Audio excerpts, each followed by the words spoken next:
Indigenous and local community women depend significantly on forests for their livelihoods. However, due to traditional gender roles and norms, they often face barriers in accessing forest resources. Women can experience land tenure insecurity, traditionally engage in low-return economic activities, and have limited participation in forest product value chains. They often have little say in local forest governance and climate decision-making. However, women are change agents in sustainable forest management, biodiversity conservation, and the larger fight against climate change. New evidence from a range of countries shows how a locally led climate finance mechanism, known as the Dedicated Grant Mechanism, is tackling some of the challenges facing Indigenous and local community women. Some of the innovations that are showing progress towards gender transformative change include country-led approaches to support women's representation in decision-making, increase equitable access to sub-project funding, strengthen economic empowerment and skills. Gender transformative change is an ongoing and complex process to change people's beliefs and actions on gender equality. These locally led actions are showing potential pathways to make this transformation happen, not only for women, but for humans, forests, and the planet.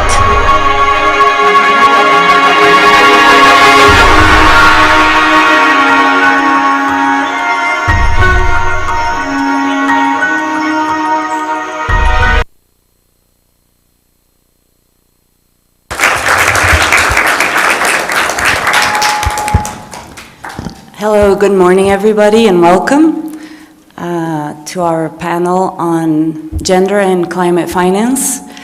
My name is Barbara Bracars. I'm a climate sustainability specialist of the IDB here in Brazil, and I have the privilege of moderating this panel today, composed of very competent, highly qualified women, and I'm happy to see many men in the room. So thank you. We will have 50 minutes for this debate or this discussion. Mafalda Duarte, CEO of Climate Investment Funds, will speak and make opening remarks for us. And I'll introduce the other panel members when we start our discussion. And in the end, we'll have some time for questions and answers. Hopefully, but I think we will, okay? I'll just introduce now the panel members. Tatiana Rosito, she's the National Secretary for International Affairs in the Ministry of Finance in Brazil. And Andrea Coutinho is, I have it here, a climate journalist, civil society consultant, climate justice, just transition donor fellow. Welcome, everybody. Mafalda, please, if you have 5 minutes, more or less, to make your opening remarks. Thank you very much. I'm still going to continue to speak in English, but I just say tomorrow I will speak in Portuguese. Welcome, everybody, to this important event. And I was going to make the same remark to begin with. It's actually great to be in a gender equality event, and most of the people in the room are men. Round of applause to you.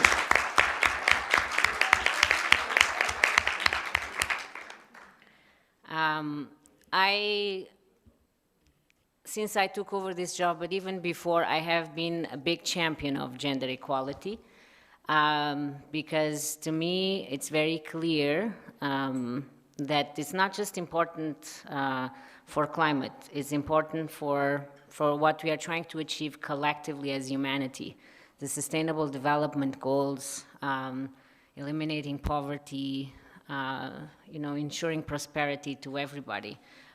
So gender equality, it is one of the SDGs, but it's like climate, is one that is everywhere, and it's important to drive results across the board.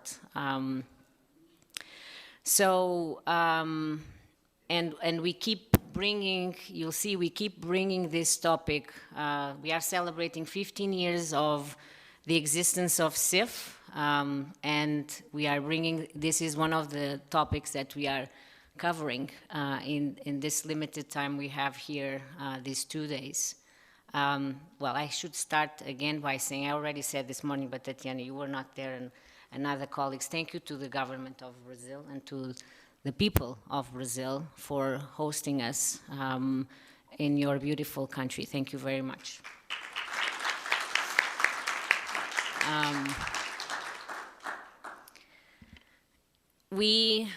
I think in the context of the climate investment funds, this has been a priority for us. And we have seen the importance of deliberate action on gender equality.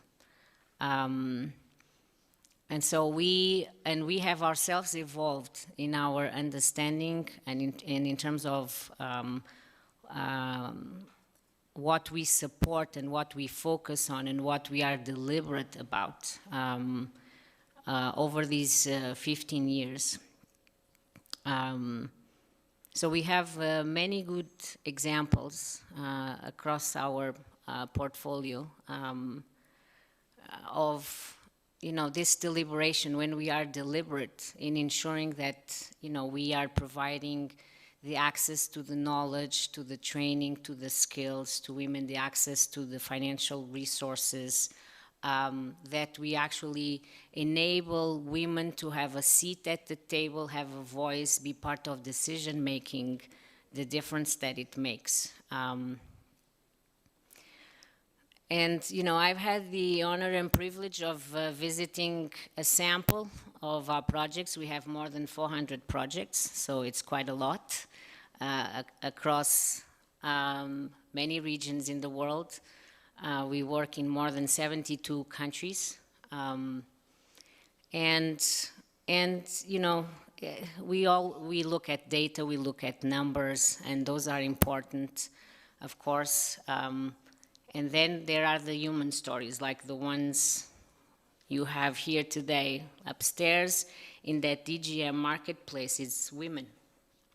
You saw women that have brought their products and what they are doing in their communities to support and to ensure that those communities thrive. So, numbers are important, but it's the stories, it's these human stories, and we have many. I have visited several projects, and I still remember, when I visited in India, in Rajasthan, a solar park, and in a remote area, desertic area of India, and there was one single female engineer in that solar park. And I asked her, why are you here? Why are you doing this? And she said, I want to be an example to other women and show them that, we can also be power engineers and we can make a difference. The same when I visited a little bit closer to Brazil, in Chile, in the Atacama Desert, we visited a geothermal power plant, a female engineer. In difficult conditions, 4,500 meters of altitude. I witnessed it, even though I come from a high mountain area in Portugal. And then, we also visited a very remote community in the Atacama Desert, and I met another lady. And, small investments, simple investments. That community didn't have access to energy, but there was a small solar park that had been set up with solar panels, and now suddenly they had 24/7 access to electricity, to energy. This is far, I tell you. We drove many hours. This is a very remote community in the border with Bolivia. Transport, there's a bus that passes from time to time. But now suddenly, this lady, Jeanette, was telling me, because of this access to energy, I now don't have to be afraid for my children not having access to, you know, medicine because we couldn't make a phone call, or access to medical assistance. I can store food, and I am doing, I'm being educated through the internet. And it's a mega difference. It's a huge difference. You know, so these are, you know, these are the many, many investments. When I heard, I haven't visited this project, but I have become familiar with this project, Lines of Credit for Resilience in Tajikistan, where again, it was very deliberate. EBRD colleagues, are they here? No, so, but they will know that I spoke about their project again. These lines of credit targeted to women, and these local commercial institutions had decided that you know, they were going to have a help desk for women to help them access this finance and implement and finance what they wanted to finance, make the investments they wanted to make. These local commercial institutions decided to accept a different type of collateral, not the typical collateral, because the typical collateral wouldn't enable women to have access to this finance. So they accepted other type of collateral. These women had access to finance. They were supported by these local commercial institutions. They deliver on those investments. And now suddenly they felt more empowered than ever. And they actually had a different role in the decision making in their communities and in their households. These are real stories, and the impact that they have in the communities, in helping us achieve our development goals and our climate goals. And this is, but you know, we are far from where we need to be. We know the statistics. I'm not going to run through statistics in terms of representation of women in decision making, about, again, access to resources, access to knowledge, access to education. So we have a long way to go, but we have our commitment, and us becoming all champions and mobilizing others to become champions of this agenda, I think we can go a long way.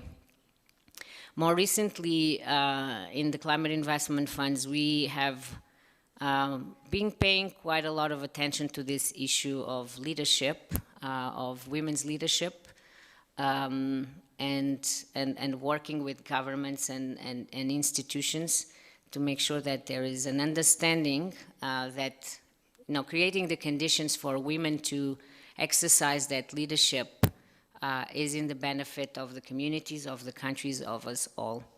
And so we will, we've also established, you know, a new mechanism in the context of our co-transition program to support women leadership in these communities as we move through this, what needs to be a just transition.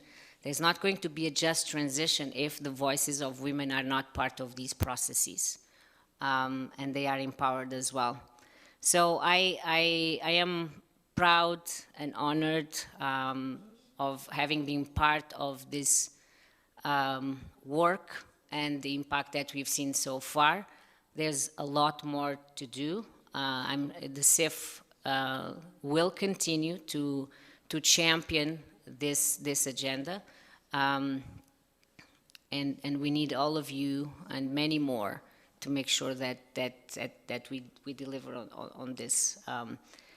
I said I was in an event earlier this year in Ivory Coast, where we also had, again, a session dedicated to gender equality. We gathered the African countries to talk about the experience of implementing CIF. And I said, this is to the men in the room. It's really important that you champion this.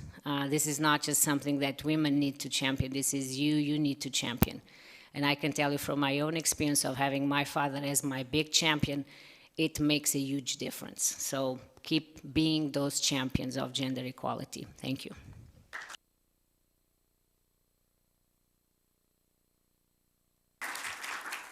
Thank you very much, Mafalda. I would like to mention one piece of statistics, but I know everybody in the room knows, but it's important for us to remember, and I saw this in the report you prepared that SIF is going to launch. During the last COP, 34% of delegations of countries representing the negotiations delegations were women, so only 34% of national official delegations were women, and of the 110 heads of state, only 4 were women. And there is a glass ceiling, and we need to talk about it. And I wanted to ask our panelists who are taking precious time to be here with us today to help us answer some of the questions. Mafalda touched on a few very interesting project level examples of how this women and gender equality and an active focus on this makes a difference in the projects on the day-to-day, but we also have some structural and programmatic challenges and barriers that need to be still broken down. So in light of this, I wanted to ask first Tatiana, Secretaria Tatiana, to talk a little bit about what challenges you think there are today for women to be in more roles of leadership coming from the public sector, as you're here representing the national government. Thank you. Thank you, Barbara. First of all, I'd like to welcome you all to Brasilia, to Brazil. It's a great honor to be here with you today, and I guess we have a very intense week ahead. I want also to say that we have to congratulate Mafalda, on her remarks and of the wonderful job that she has been doing at the head of SIFs. And also congratulate our partners in this table today. It's really, I welcome it, and I really, when I was invited to be here, I think I didn't hesitate. And then I was told that I should share some of my experience in terms of, getting to position, a high-level position in the public sector. And I think that at some point, this is very necessary. We don't always, on an individual basis, we realize that.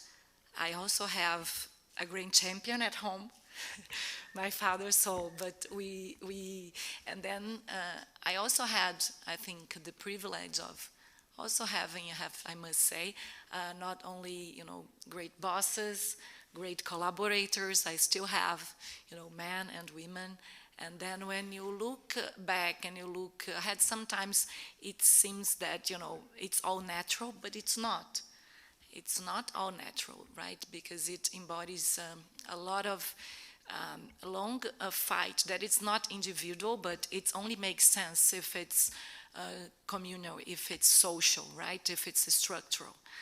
And then, of course, education, it was mentioned, is a very important part of that. And fortunately, I think we have made strides in our country, in Brazil.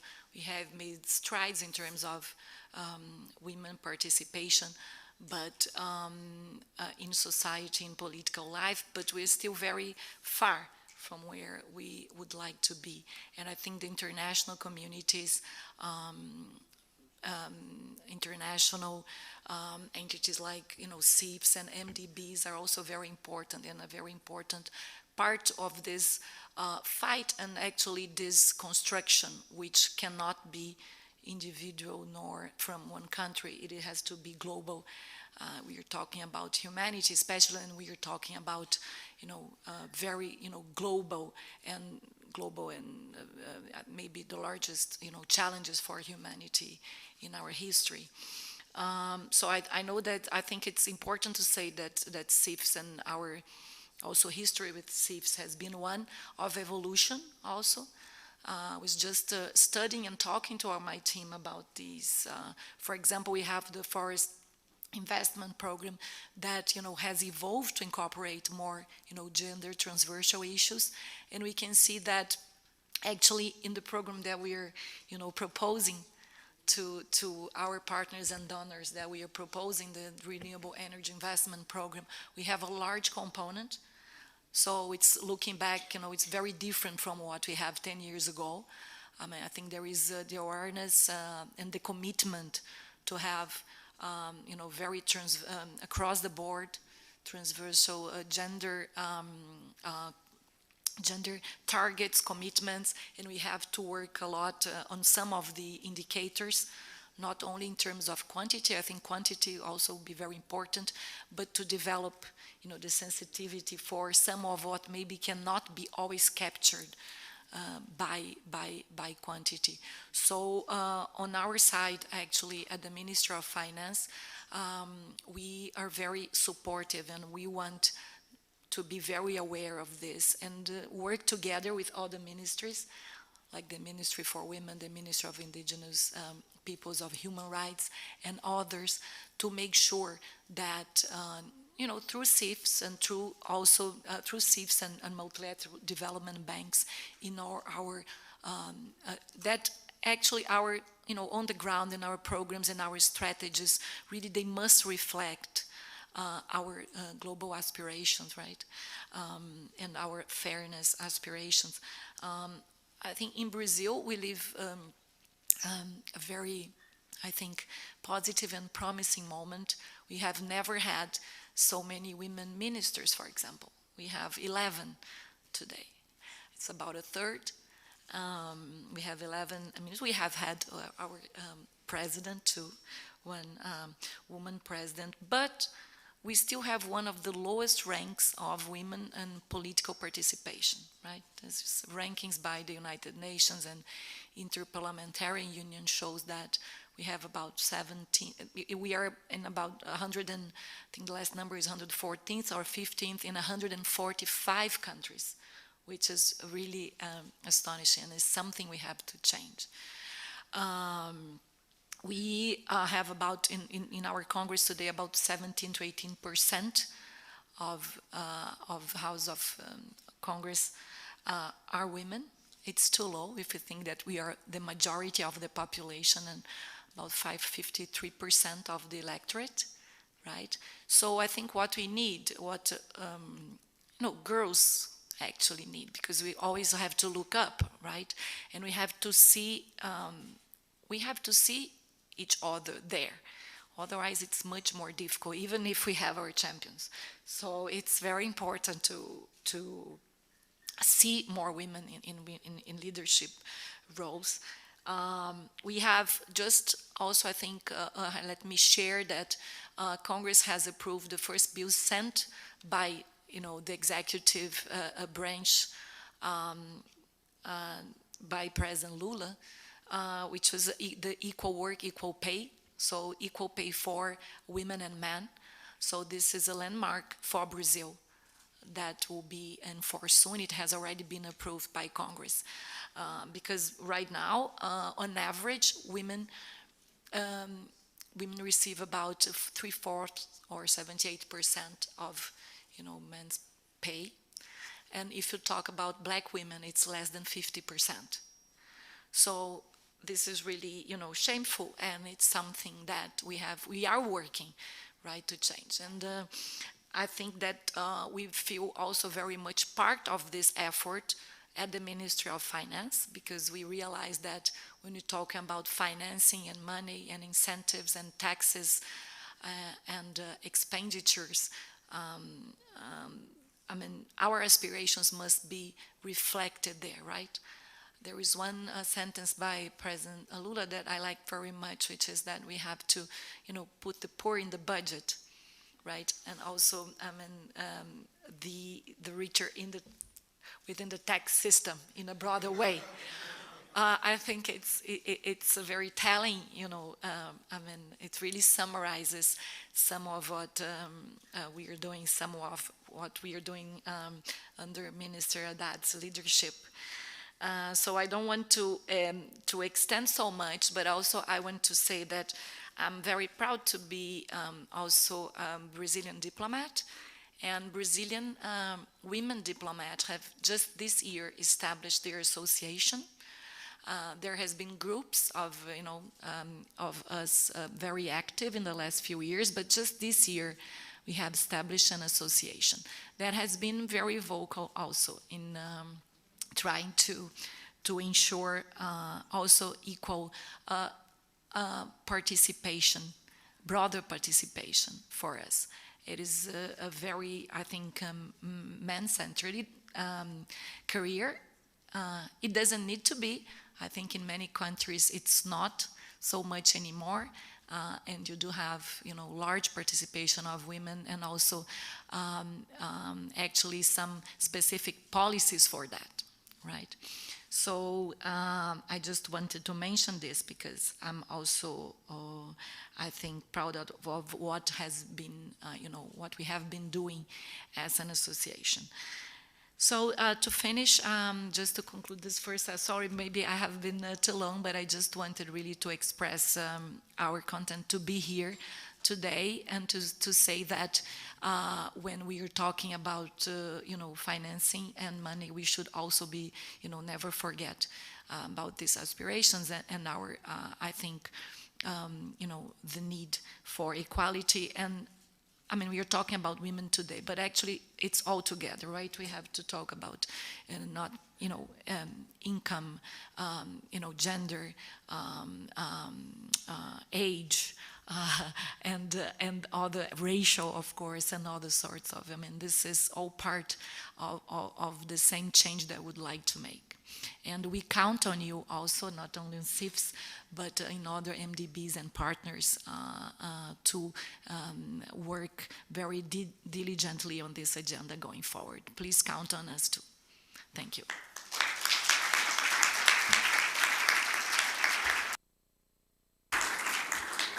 Thank you, Tatiana. You mentioned awareness, commitment, and broader participation. I think those are all topics or items that really need to be discussed. And it's very interesting to hear that from you, from your perspective. So let me finish this round. There's a second round. But Andrea, the same question to you. What are the challenges that you see, that you experience? What are the obstacles that we have today as women in civil society and in our general non-governmental sector for us to be able to reach more ambition and be represented and fully respected in positions of leadership? Thank you, Barbara, for the question and also for moderating this section. Hello, everyone. I have to highlight as well that it's the first panel that I attend about gender equality with the most part of women, of men, but also it's not International Women's Day. This is very impressive to me because sometimes I'm choosing to say no to speak about on gender equality in the International Women's Day because it's an everyday topic. And to be here, like in June 26, just show us this is a very everyday topic for everybody and everywhere. So I just want to highlight this is a very crucial moment for us because we are fighting with sometimes basic topics on gender, but being here just to show us that we have a medal in our hands. And I'm also passionate about storytelling, and I'm happy you brought numbers and storytelling because as a journalist, sometimes we highlight the numbers and sometimes we forget about the storytellers. And across the world, I want to of course, say welcome to Brazil for everybody, but say we are in a very unequal country. Brazil, it's a very unequal country. And inside Brazil, we have lots of different types of inequalities.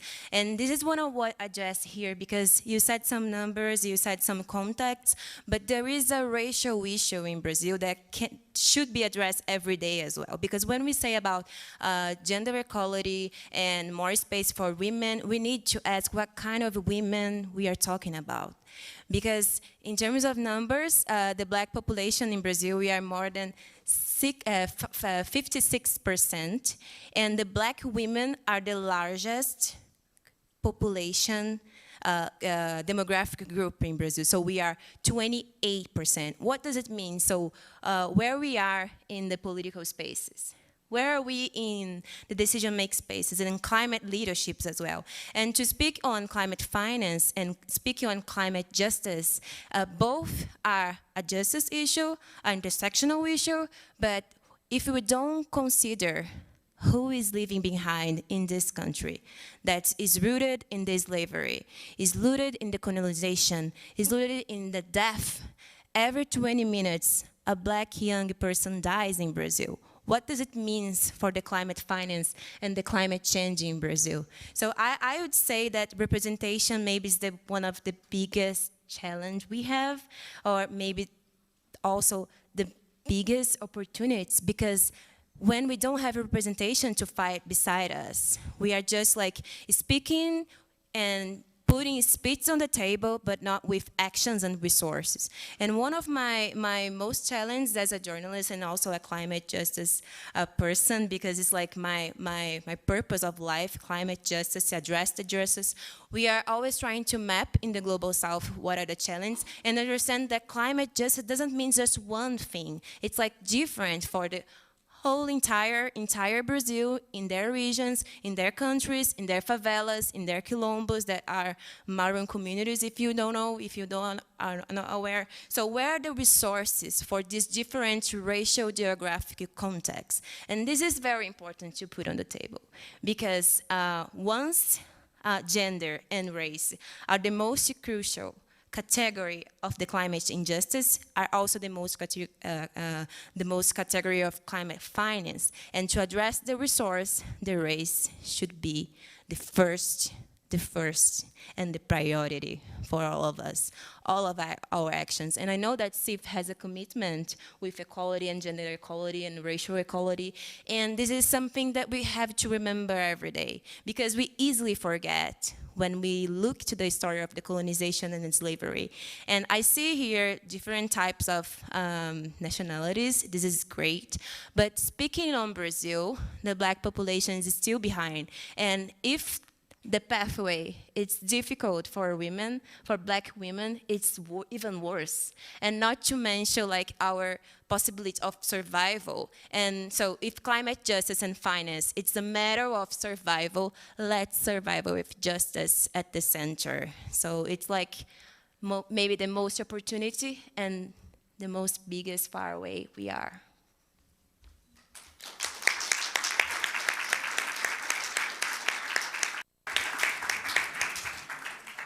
Thank you, Andrea. Before moving forward, and I don't know if Mafalda is eager to say something, or we can wait for the end, but if so, let me know. But Andrea, you spoke about this double burden.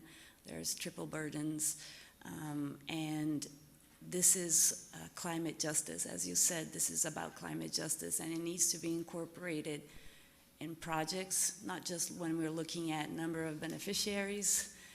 We're talking also about indigenous peoples, right, traditional communities. And we need to talk about climate justice at program level in regulation. Tatiana mentioned also participation in the legislative, or that is where decisions are being made. Yes. And this is actually very important to hear in this context for us.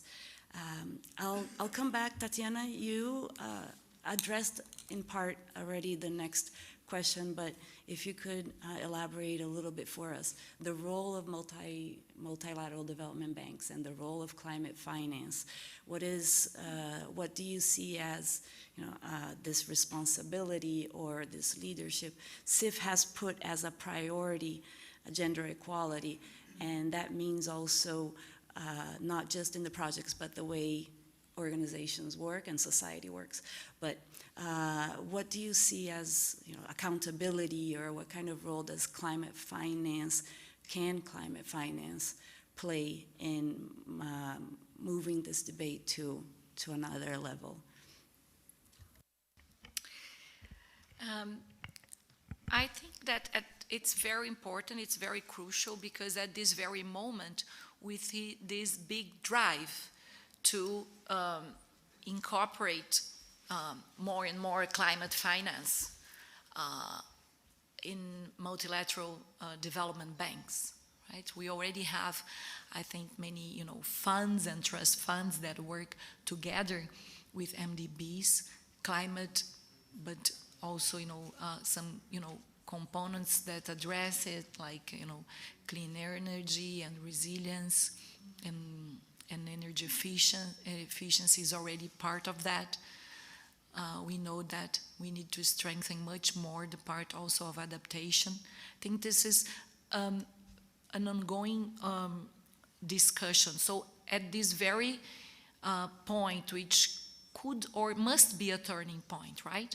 If we are to achieve the level of ambition of the SDGs and the Paris Agreement, if we really are to implement and to increase the level of ambitions of our NDCs, to implement and develop and implement our long-term plans, MDBs will be crucial. And at this time where we are incorporating climate, I think across the board, gender, I mean, that's the question, right? Gender, it's a very important part, not only by itself, but as one expression of inequality, but also because we know that MDBs and have a big role in also the preparation of many projects, and also disseminating knowledge and even standards, right, globally. So we, of course, as we look to many of the NDBs, we see in the organizations, I think, a high level of participation of women.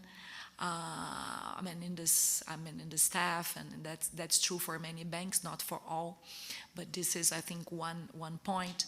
Another thing is that we expect that the knowledge, right, that comes always together with the projects, the design, and the financing will also be consistent with the ambitions, especially in terms of gender equality. And I think that one very important part is really to put a lot of effort on developing these indicators, and what I alluded to also, of understanding that some issues, including gender, some of actually the inequalities and discriminations, very subtle, right? They cannot always be captured. This is very difficult. It's a challenge for us all. But I think MDBs, but also partners, funds like CIF, have a very important role to play going forward. We know that climate affects disproportionately, right, women, children, in many countries, through specific livelihoods, or them being also heads of livelihoods or linchpins in so many countries, in agriculture. Maybe not the case in this always for Brazil, but for many countries, yes. So we really count a lot on MDBs to entertain, a dialogue, and in developing indicators encompass not only and includes the gender, but so many other issues that are specific also to developing countries and to low and middle income countries, in a way that these turn into useful indicators for us to really address the challenges and also not become, new conditionalities, for example. But I think in this area we have a lot to work together, we again would like also to commend SIPS on the work that has been done. Thank you. Thank you very much. Andrea, from your perspective, how can climate finance be a driver, or is it not? Well, MDB should put in the center all the intersectionalities, because even in one side we have oppressions and privilege, we also have opportunities and challenge. So when the multilateral understand that intersectionality is not just a concept, or it's not just academic word, it's like a way, a vision to define our intentions and also our implementation. It's like a very promising way to advance in terms of inclusion, equity, equality, and justice. But beyond the narratives of that women are disproportionately impacted and affected by climate change, because we have to reinforce in some space, but we have enough evidence for that. We have enough publications and enough studies, like we really have statistics and also proofs in different contexts and countries, mainly in the Global South, mainly in Brazil, but going beyond these narratives and resources. So where are the resources? Show me the money and how. Because despite of people are dying, women are dying, we also have like to implement some mechanism of intersectionality to advance and also to promote capacity building and opportunities to girls and women in their variety and also diversity of types of bodies, of experience, of like ways to exist in this world, in this Brazil. So I have some suggestions, recommendations in terms of capacity building, because sometimes we have to be very intentional in the way that we structure the capacity building in these sectors. Because even when we are trying to promote the gender equality in terms of capacity building, we also can make mistakes in terms of what kind of women we choose for the opportunities of capacity building. Because we come from different opportunities and places and histories of life, so how can we intentionally choose better which women we are capacitating and we are putting in the states? And also like how we can create a gender responsive implementation for the different spaces of the civil society and also the government. So monitoring and reporting easily, but also trying to create categories of ways in which we can identify the justice, but also the racial gaps. Because in the meantime, we are talking on gender. If we don't put the intersectionality a bit like gender, age, and also racial, geographical, and also like the list is really huge because we are used to ignore that. So I really wanted to provoke the funders and also this sector to see and to prioritize the intersectionality as a principle that we cannot open hand. So, and finally, I think more opportunities to challenge the systemic oppressions that still remains in our work, remains in our narratives, and also in our pathways. So in the climate change, we have more injustice than justice. So maybe the climate and also the justice are the most important words in this century. So how can we take all of that with responsibility and transparency and make like a better world for all of us and mainly women, but thinking the future is now. So intersectionality maybe is the word for the climate finance as an instrument of justice, and now, not like 3 years from now or maybe in 2030, so now, and the future is now.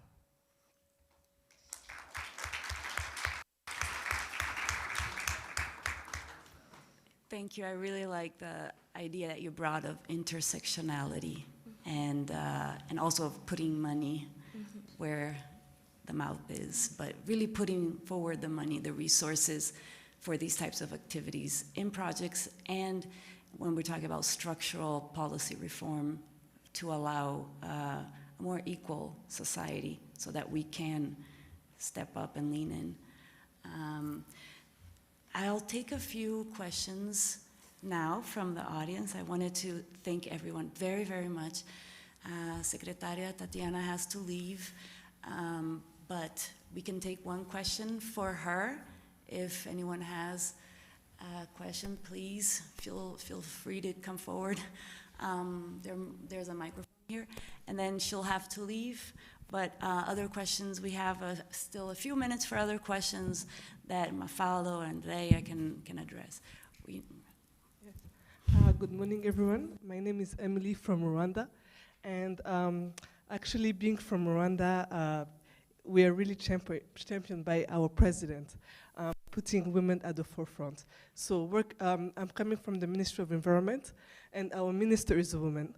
But at the ministry, we have also two institutions, the Rwanda Environmental Management Authority and the Rwanda Green Fund. And both CEOs are also women. So we see that in the public sector, educated women in Kigali, in the city, are really doing well.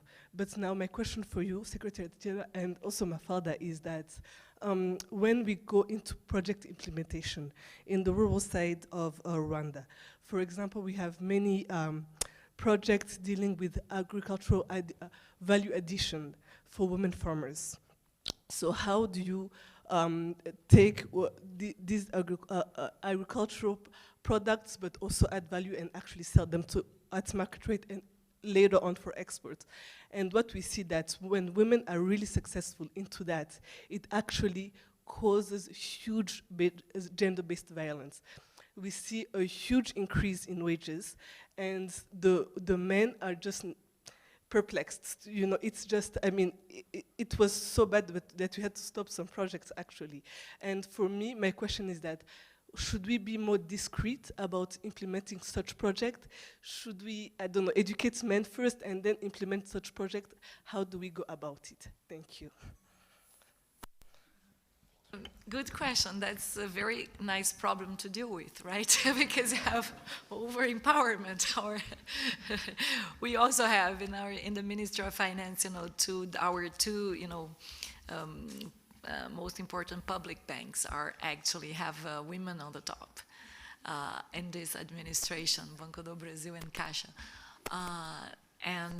I think that it's an interesting point. It's part of what you raised, right? How to deal with maybe over success and how to deal with also, with the fact that you have still to promote not only fairness, but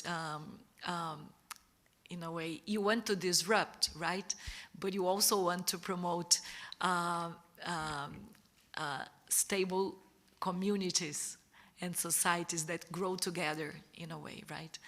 And I think this is a challenge for, in the design of projects. I don't think it hurts to be vocal, because I think we still need, I don't know the numbers in Rwanda, but there is a lot of, especially in terms of increasing the participation of women also in the labor force. This is a challenge in so many countries. As actually in my first remarks, I mentioned, and I think it's very important for women to see themselves there. Otherwise, how could you increase this movement and replicate?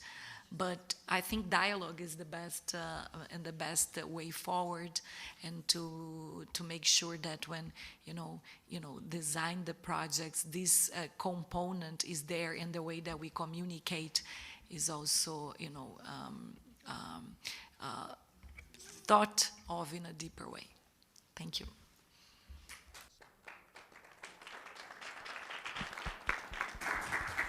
Thank you so much for your time and your participation, as she needs to leave now. But we can take more questions, a few more questions from the audience.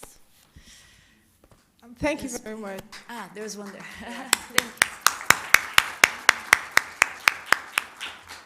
My name is Gold. I'm from Nigeria. My question is, how does racial injustice in Brazil provide a disproportionate impact on climate change on the black women and on the black women and on indigenous women in Brazil? Thank you. Yes, please.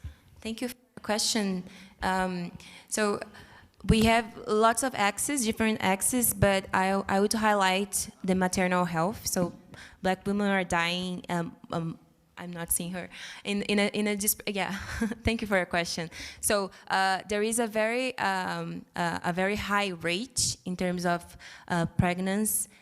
Black pregnancy in a very bad way, in a negative way, when we go to the hospital. And also black women living in favelas or in Quilombo, they have less structure to take care of their pregnancy, and also they die more in terms of rates of white women when we compare. And also when we look for the temperature in the favelas that are very we can compare to slums, the infrastructure and also the conditions, the possibility to survive well with dignity, it's lower than who lives in urban areas and in rich places. So it's a very race defines not just the geography, the conditions of the geography, but also how the women are treated when they ask for help or when they try to go to safe spaces. So there is a discrimination issue that put black women in disadvantage. So to survive, it's like not just identity challenge, but it's also how the Brazil was made and how the Brazil is designed for the conditions of survival for black women. Not just in favelas, not just in quilombos, Maran communities, not just in indigenous communities as well, but the conditions are made for this category of women not surviving well. So the system, it's like against us. And when we see the climate change challenge, so they are like even worse in terms of time, resources, and also perspective, standing points of survival. Do you want to say something? Do you want to elaborate, Matilda? I want to go back to that question that a colleague here from Rwanda raised.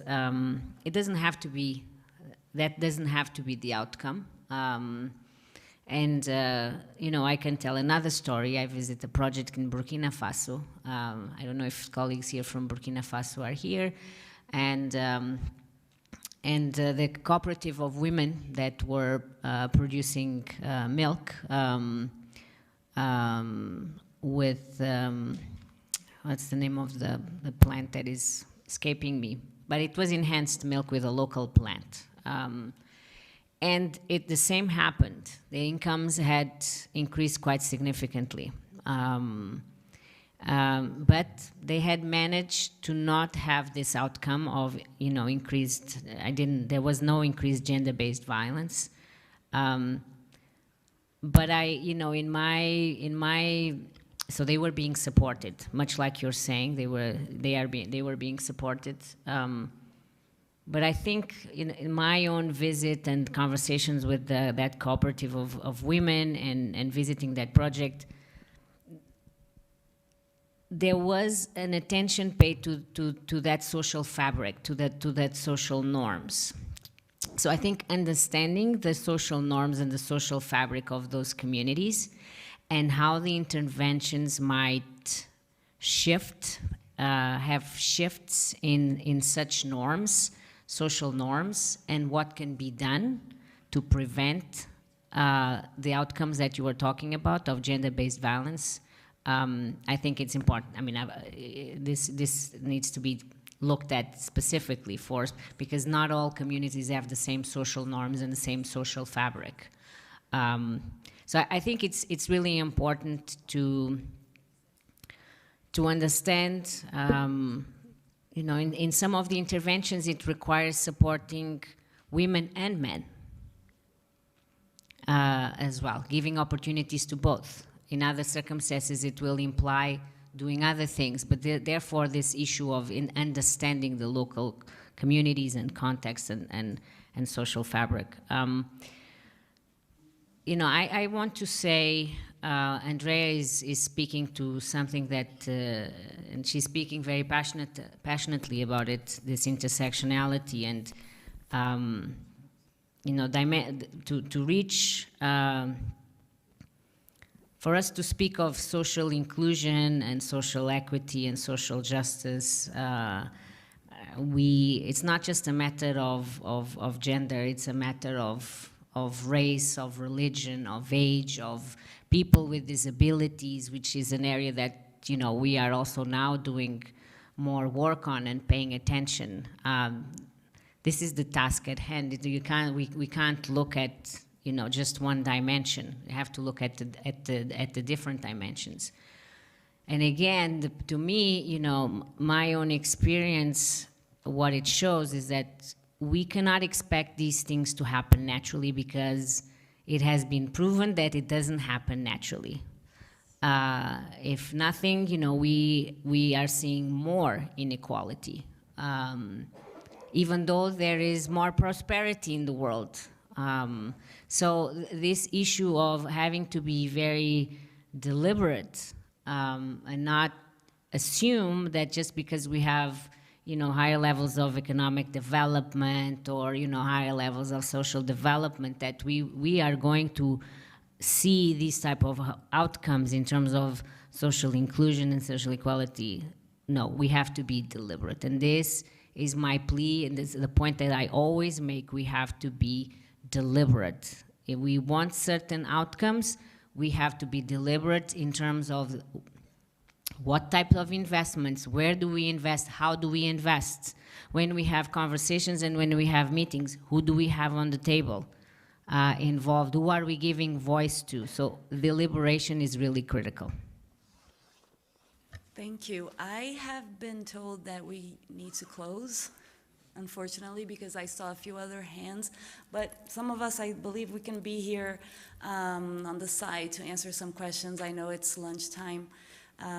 So I just wanted to thank everybody very much for the inspiration, for all the men in the room. Thank you for being here. Like Mafalda said, it needs to be deliberate, because some of these issues are structurally ingrained in society. And we're here to open the path for other women behind us to be able to thrive as well. Thank you very much, everybody.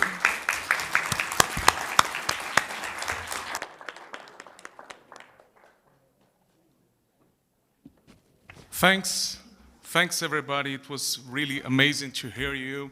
I just have a few messages, practical ones. So we'll be heading to our lunch upstairs, and then we're going to, at the same space of the lunch, at 1:30 p.m., we will listen to the people from Embrapa who are going to host us to a visit during this afternoon. So the most important thing is that you have to pay attention to the color that it's in your name tags, okay? You have stickers with colors.